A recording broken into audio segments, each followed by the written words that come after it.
Funding for the Hinckley Report is made possible in part by the Cleone Peterson Eccles Endowment Fund.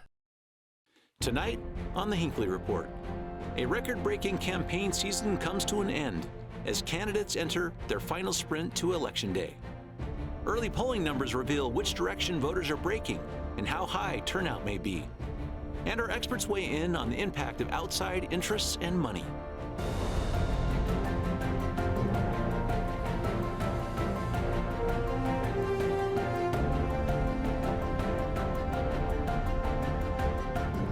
Good evening, and welcome to the Hinckley Report.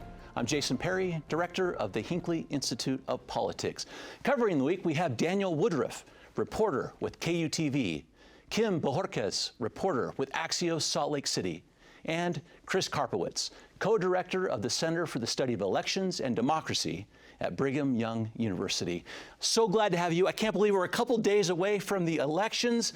The midterms are upon us, and so much is happening in politics, locally, around the world. Utah's on the national stage for so many reasons, and one of those is clearly this Senate race that we have going on right now with Senator Mike Lee, Evan McMullin. I want to start with you, Daniel, for a second, because polling's all over the place on this one. I'm so curious about what you're seeing in those polls going into the final days, and let's talk a little bit about why some may be closer than others. Yeah, this week especially has been very interesting in the polls because we have seen what I would call and what others are calling a tightening of the race in favor of Senator Mike Lee. Earlier, we saw some polls, particularly one that was done by Hill Research, which was for a pro-McMullin PAC, and it showed Evan McMullin leading Senator Mike Lee. And there was another one from another organization that showed a bit of a broader gap. Now that is essentially the opposite. Yeah. Emerson had a poll out this week, Mike Lee ahead by 10 points, and the poll from Hill Research that previously showed McMullin leading now has Senator Mike Lee up by 1. And so I think there's a realization on all sides that Senator Mike Lee has the wind at his back. Even former Congressman Ben McAdams earlier this week told me that he feels that Senator Mike Lee definitely has, sort of an advantage that maybe there wasn't before, that Evan McMullin has been hurt by some of these outside spending, outside dollars in terms of outside groups.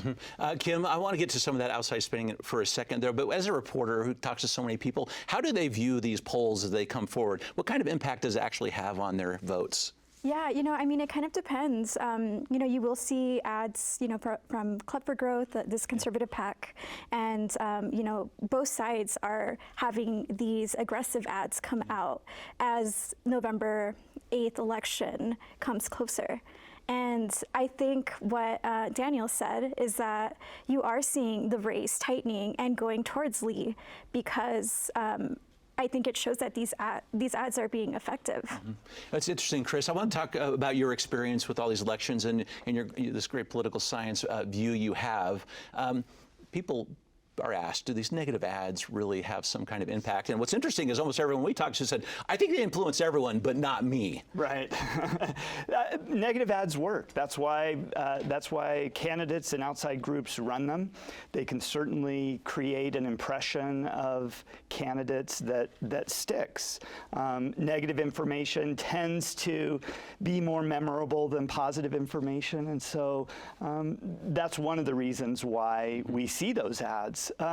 But I think the other thing that is important here is the larger context for what's happening. This is, it's not surprising, I think, that the race may be moving a little bit in Mike Lee's direction, because this is a hard environment for non-Republicans to run, I would say. And Evan McMullin is an independent. He's not running as a Democrat. But when the president's party, the president's party in off-year elections tends not to do as well, and that can just make it more difficult for challengers who are not of the opposition party. Well, Chris, since you kind of mentioned this about sort of not a traditional Republican Democrat, talk about the potential outcomes here, but what it might mean if Evan McMullin comes very close or wins. What does that say about Utah, and maybe put that in the national narrative also? Well, if he were to win, it would be an earthquake. I mean, it would be a gigantic moment in the history of the Senate and in Utah's political history as well. To have someone who's not formally affiliated with either party and who says he's not going to caucus with either party, that would be a big deal and could mean that he is sort of a kingmaker in terms of determining which party actually controls in terms of who he votes for majority leader. And of course, that analysis, Daniel, kind of plays out depending on who does get that majority, whether that's the magic vote that everyone wants or not. Talk about why Utah in this particular race is on the national scene, something that everyone's watching. Well, it's creeping onto the national scene, or I should say it's crept onto. I think for a while there wasn't a ton of attention paid, and in the recent weeks, people have started looking at this race, seeing some of those polls that maybe showed it a bit tighter, and saying, wow, this may not be in Nevada, it may not be Pennsylvania, it may not be in Arizona, but Utah all of a sudden has this very unusually competitive race that we typically don't see. I actually also was interested in the point about who Evan McMullin would caucus with. I know he said he wouldn't caucus with either party. I was curious if his mind had changed. Reached out to his campaign yesterday. His mind hasn't changed. He says he's not going to caucus with either party, which could be incredibly interesting, as Chris said, you know, if he got there, what that would look like. So, Kim, because it has been close, and because the balance of power, as they say, is kind of on the line here, it's brought a lot of outside interest in terms of money. We talk about this being a record-breaking Senate race. Both candidates over $15 million together, spent outside interest over $15 million on top of that. To what effect? You know, I think this, the reason why there's so much money flowing into this race, it is set to be one of the most expensive races in history, in state history. And I think it's because the stakes are so high. The balance of Congress is on people's minds, and it could really have these ripple effects in Washington, D.C. So I'm really curious what you have to say about the impact here. Chris, this has not been the most positive campaign. No, it has not. And I'm kind of curious, to what extent do you kind of attribute the negative part of this to this outside money that basically get to say mostly whatever they want about this race? I think it has a lot to do with outside spending. And often, I mean, the challenge of outside spending for candidates is that they lose control over some aspects of the message. But sometimes candidates are fine with this outside spending because the outside groups can say things that the candidates don't want to say. And often that means they're taking a more negative tone than the candidates would want to take themselves. It frees up the candidate to only say positive things or to present themselves in the way that they want to present themselves, and let the dirty work be done by these outside groups. Yeah, so Dan, I have to ask, because I think it's such a great point Chris raises right there too. What if there was no outside money? All right, what if it wasn't there? What kind of race would this be, you think? Well, that debate will take longer than the 20 minutes we've got left, but I mean, the outside money definitely plays a role, right? And it's interesting, as I've talked to voters, especially undecided voters, they are put off by the outside spending in the negative way. One particular voter told me she often doesn't vote if it feels too negative. That kind of surprised me, right? I think it would be a very different race if we didn't have the outside spending. I also do want to point out, though, one of the outside ads from Club for Growth features former Governor Jon Huntsman. And that is a very positive ad for Mike Lee. He's smiling about Mike Lee. He doesn't mention Evan McMullin, to my knowledge. He only talks about why Mike Lee. That was an interesting, sort of a different outside spending ad. Let's focus on the positive for Mike Lee. And people I've talked to this week have said they really feel that was a momentum booster for Lee that may have contributed to some of the tightening in this race, including the Republican Party chair, who said that endorsement was critical for Mike Lee to get, and that it's really helped. I think that's a really important point, because Jon Huntsman has a more moderate reputation than Mike Lee does. Mike Lee is seen as very conservative, and so having a moderate voice speak up for Mike Lee, I think, is an important moment in this campaign. More broadly, though, Mike Lee is not going to win by the 40 points that he he won by last time around. And so I think that does suggest that there is a desire for more centrist candidates, that centrist candidates can be competitive in the state of Utah. And I think that's something to watch going forward, even if Evan McMullin doesn't pull it off this time. Interesting. Kim, I'd just love to give a comment from you about these endorsements, because that was a big one for Senator Mike Lee to have Governor John Huntsman. Evan McMullin had a pretty big endorsement from 200+ national security leaders, former members of the military, too. When you were interviewing people about these endorsements, and I think they are trying to get to these, maybe some undecideds or some of these moderates, how much of an impact are these endorsements having in your conversations? Yeah, I think something that really stood out to voters is Mike Pence's endorsement of Senator Mike Lee. It's been pretty notable that Mike Lee hasn't really touted his endorsement of former President Donald Trump as he has with Mike Pence. And I think that this Mike Pence endorsement, who I should know is potentially running for the presidential election in 2024, I think he might appeal to moderate voters or voters who are a bit disillusioned with Trump. Mm-hmm. We've seen Mike Pence come here before asking Republicans to come home. I guess that's a little bit of his effort on this one as well.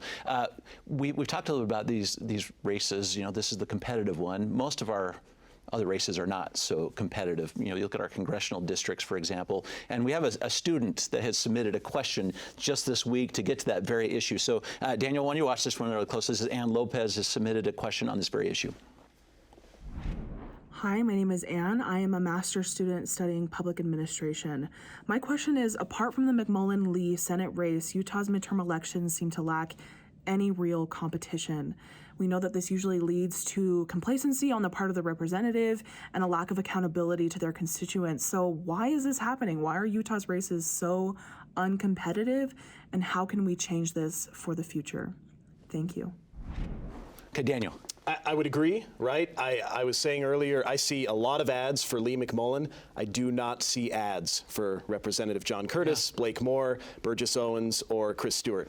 So I think that's spot on. These other races are very uncompetitive. I think you really look at redistricting, right? When the redistricting process, which is the redrawing of political boundaries, when that took place, the 4th district in particular was made safer for Republicans. The other districts were already pretty safe for Republicans, and so I think that's a large factor.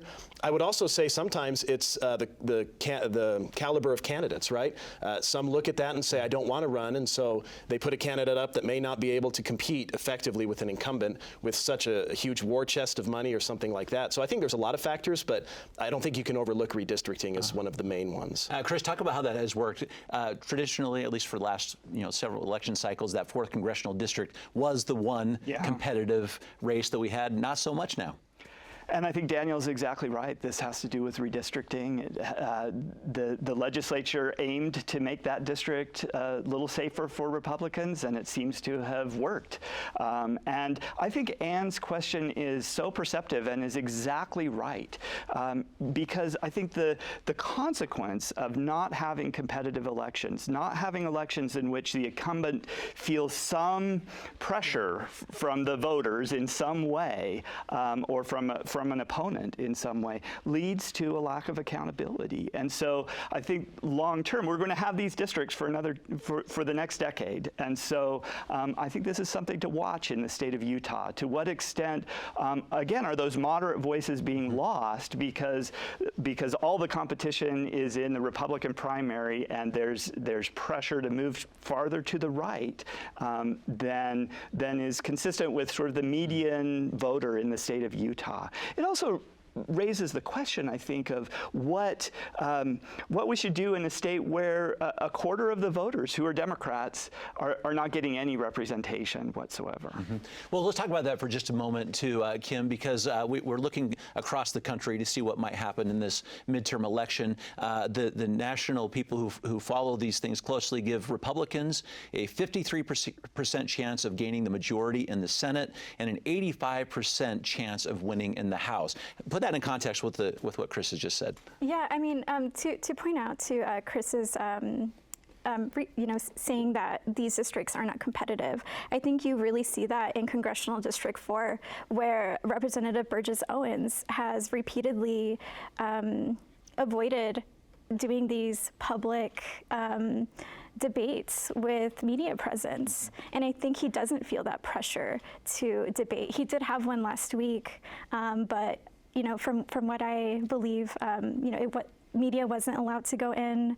They weren't really, he avoided a question from the Salt Lake Tribune. And I think it really goes to show that he is a shoo-in, as he is a front runner of this race, and he doesn't feel the need to be held accountable. Okay. I want to talk about how we are participating as Utahns. Mail-in balloting seems to be something that the state is fully embraced. And Kim, you wrote a really great article about this very principle here. Explain it to us, why Utahns are all in when it comes to mail-in balloting. Well, when the pandemic occurred, these multiple states rushed to figure out how to get voters to participate during a pandemic while socially distancing. And a lot of states pivoted to vote-by-mail elections very quickly. Utah didn't really have that problem because about a decade ago, a lawmaker enacted legislation to allow counties to opt in to mail-in elections. By 2020, all counties in the state had opted in for mail-in elections, and because we've had a lot of time to kind of figure out the issues with vote by mail, and I think because of that, Utahns just have this trust in their mail-in voting and their elections just because they've done it before.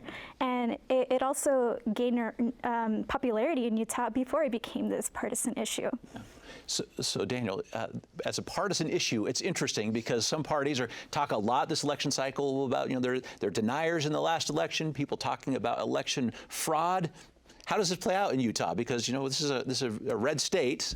That's not the message here. It really isn't. You're not hearing it from the major candidates typically, and I think, that goes to some of the interesting nature of, you look at the Senate race where, as Chris said, there's a desire for more centrist candidates, I think, in some respect, and so I think that message just doesn't play here like it's going to play somewhere else. I've been, kind of watching, hey, who brings that up, who doesn't, and it really isn't coming up. In fact, Senator Mike Lee, who has been criticized for his role after the election in 2020, he put out joint op-ed with Lieutenant Governor Deidre Henderson saying the elections are safe, the elections are secure, and I can't drive down I-15 without every third billboard telling me that the elections are secure. It's true. And so for a red state, that's very unusual. And I think that goes to show both where Utah is and perhaps an awareness on the part of the politicians that message just doesn't sink as well as maybe other states. Chris, how is this impacting turnout? Well, vote by mail facilitates turnout. One of the nice things about it is it's cost effective and it's convenient for voters. And so to the extent that we have vote by mail in the state of Utah as we do, that should boost our turnout at least to some extent. Now, I also just want to say that we shouldn't undervalue the trust Utahns have in elections in Utah. As we see across the nation, this is not something that can be taken for granted in every state. And so the fact that a very red state can have confidence in its election outcomes is something that's really important and something that Utahns should value and should foster going forward. So Utah's setting the way like we often do. In terms of turnout so far, Kim, we've been watching very closely the ballots that are coming in. As of yesterday, 4 counties in the state are already over 40% in terms of their turnout. But right now in Salt Lake County, the votes have been turned in already, 15.8%. Utah County, 18.5%. Those 2 counties are going to have an impact depending on how they participate.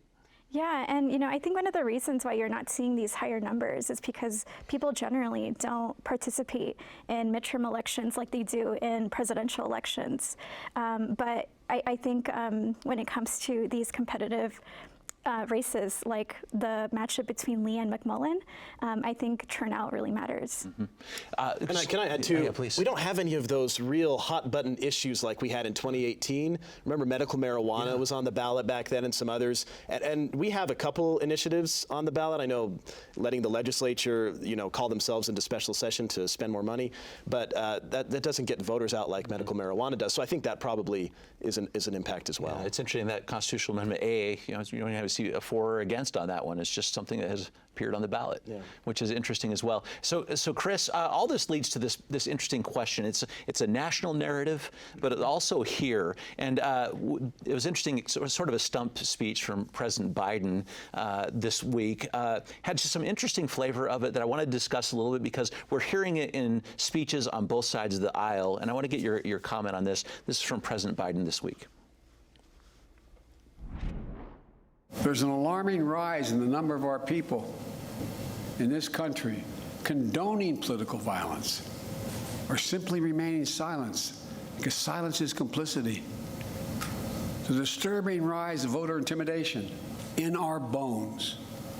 We know democracy is at risk, but we also know this: it's within our power, each and every one of us, to preserve our democracy.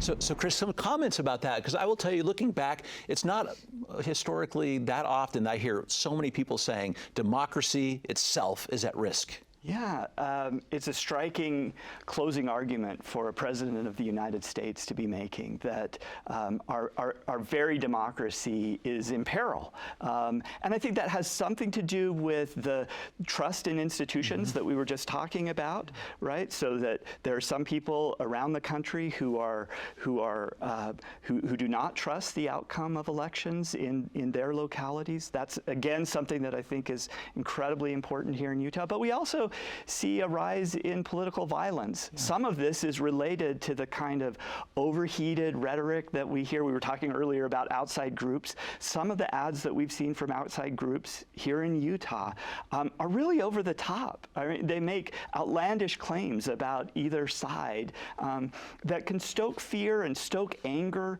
in ways that are problematic. And so to the extent that calmer voices can prevail, that's a good thing for democracy. And I think this also has to do, though, with competitive elections in which moderate candidates have a chance, and that we're not just choosing between extremes who make over-the-top accusations about either side.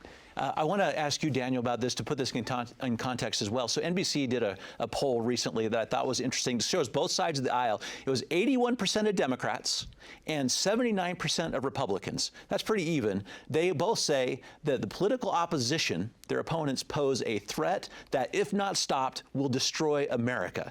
Both sides are saying this. Which is why I think when you say democracy is at risk, that means something to a Democrat that is very different to a Republican, right? To the Democrat, it is the democracy is at risk because of things like January 6th, because of election denialism. To Republicans, it means the opposite.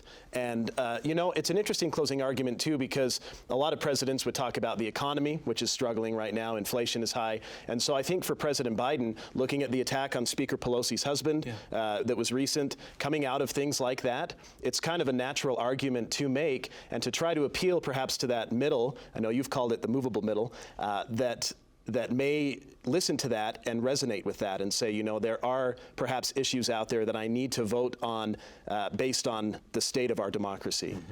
The people you're talking to, how do they view it through their lens here, and what seems to be resonating with them, maybe a little bit of a solution? Well, I had a conversation with Lieutenant Governor Deidre Henderson a few weeks ago, and she was telling me that since 2020, county clerks have either resigned or decided to not run for re-election, and she has cited that it's because it's a hard job right now. County clerks right now are dealing with harassment, with threats. Some of them are dealing with visits to their home and voter intimidation, and what's problematic about that is because if you have these county clerks who are very experienced and then they seek to not seek re-election, then you get other candidates who might be less experienced or who might push these these unsubstantiated conspiracies of voter fraud.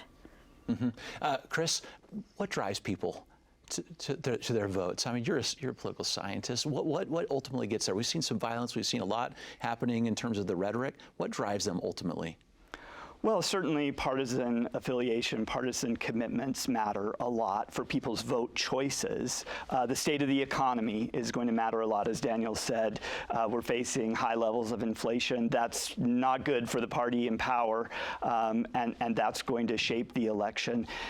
In terms of what drives people out to vote and gets them to participate, well, part of it is a sense that their participation makes a difference, that their vote might matter. And that's another reason why uncompetitive elections are not great for democracy, and why a very competitive Senate election is an important thing in Utah.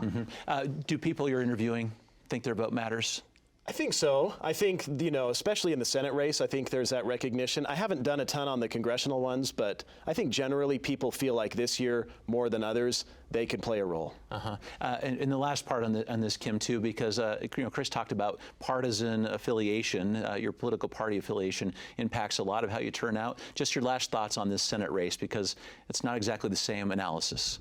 Yeah, I mean, I think this is one of the first races in many years where, some moderate voters or Democratic voters really feel like they have a chance to sway the balance of power in the Senate with this McMullin and Lee race. One last thing I want to talk about, too, is because our local politics are bleeding into this. When it comes to our state approach to abortion, this is our last 20 seconds on this, Daniel, and the economy, are those going to be bigger drivers? I think the economy is a huge driver. I think that's probably the biggest one right now, based on the people I've spoken with and what they're saying. They think about the economy. This is so interesting. These are the issues we'll watch, and we'll talk to people and see what did motivate them ultimately. Thank you for your insights this evening. And thank you for watching the Hinckley Report. The show is also available as a podcast on pbsutah.org/Hinckley Report or wherever you get your podcasts. Thank you for being with us. We'll see you next week.